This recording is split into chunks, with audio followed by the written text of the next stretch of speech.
Isang mapagpalang araw mga kaparehas. Narito po tayo sa Barangay Pinaglagdan, Paumbong, Bulacan. Ako sa makapanayan po natin ngayon ang butihing Barangay Kagawad. Naglilingkod, nagsiservisyo, nagmamalasakit, gumagawa at gagawa pa ng maraming kabutihan sa kanya nasasakupan.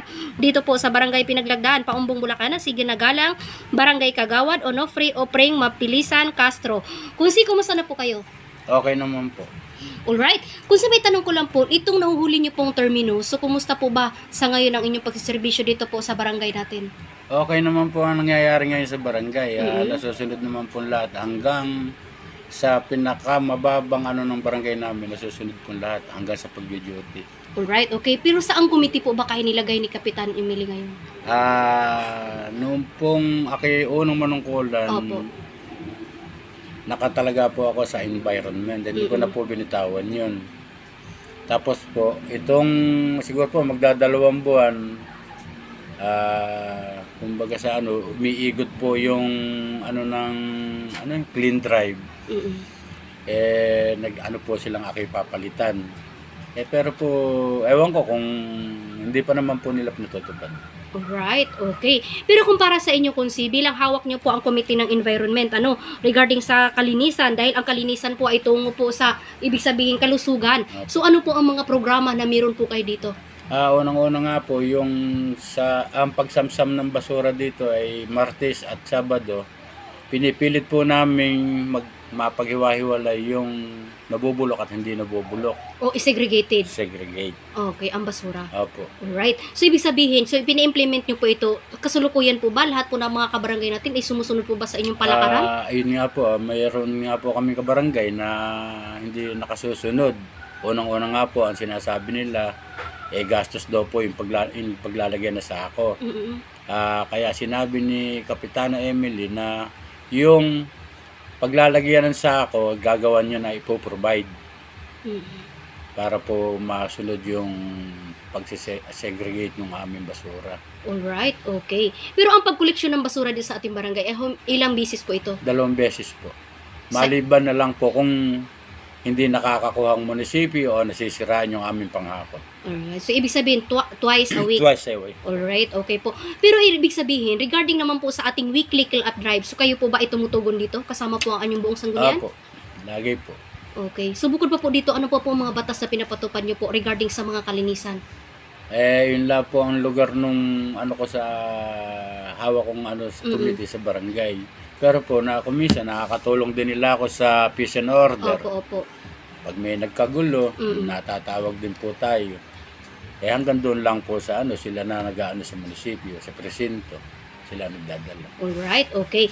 Pero kung may tanong ko lang po, bilang kayo po ay last term na ng ating naglilingkod o public servant kagawad dito sa ating nasasakupan na barangay, kung para sa inyo, sa lawak ng naging experience ninyo, ano po ang karagdagang priority sa pag-unlad po ng ating barangay sa nakikita po natin? Unang-una po, yung karsadang papunta ng Kabayanan, dapat po lahat talaga maayos. Mag-abot lahat po, masimento. Hirap nga po tayo ngayon, gawa nung nagkasunod-sunod po ang seminar ng barangay. Nasisimot po ang pondo ng barangay dahil po sa laki ng gastos ng seminar. Kaya kailangan po, magsipanalon lahat yung aming mga kaagapay. Okay. Regarding sa mga kaagapay, at sa nabanggit nyo kanina, so, di ba may mga accomplishment po kayo? Anong mga accomplishment na meron kayo ngayon sa barangay? Yung po para sa akin. Oo. O kaya sabihin natin the all of the barangay. O kaya sabihin natin na kayo po ay naisagawa o nagsasagawa pa. Unang-una po, yung proyekto po ng aming barangay, hindi naman po 100% na natagpos. Pero po, mas malaki na po yung napapagawa namin, napapasimento namin. Halos po yung yung central, abot na po ang karsada ron, simentado na po lahat. Wow, alright, okay. Dati po yun, gilid lang ng patubig, ngayon po simentado na. Okay.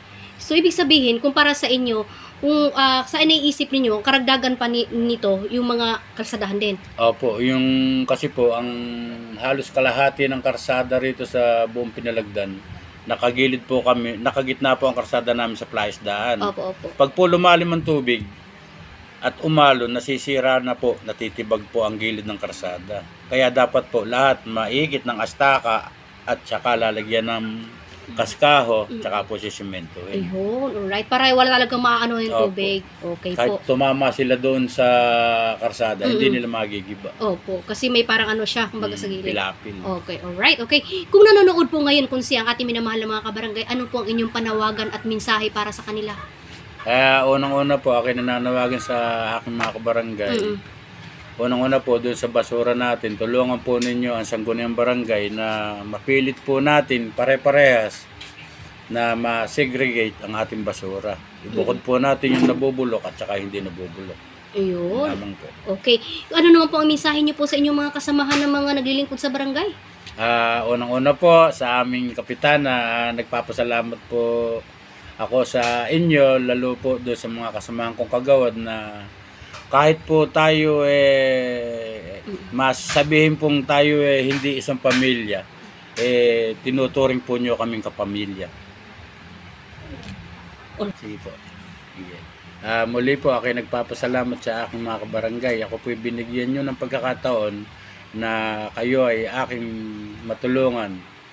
Tulad po nung lahat po nung napa-opera ko sa mga katarata, maraming salamat po, hanggang ngayon hindi nyo ako nakakalimutan. Wow. Sana po may pagdating ng panahon hindi ko po inyaalis na tapos na ang term ko. Baka po sakaling mabago pa ang desisyon. Oo. Yun lamang po at maraming salamat. Wow, okay. So yun po ang pinakamagandang mensahe ng ating butihing lingkod barangay kagawad dito po sa barangay Pinaglagdaan, Paumbong, Bulacan. Magandang araw po mga kaparehas. Lay Castro po ng Parehas News. Ingat po kayo, Consignor, family, God bless us all. Mabuhay ka, Kunsi Onofre, hanggat gusto mo.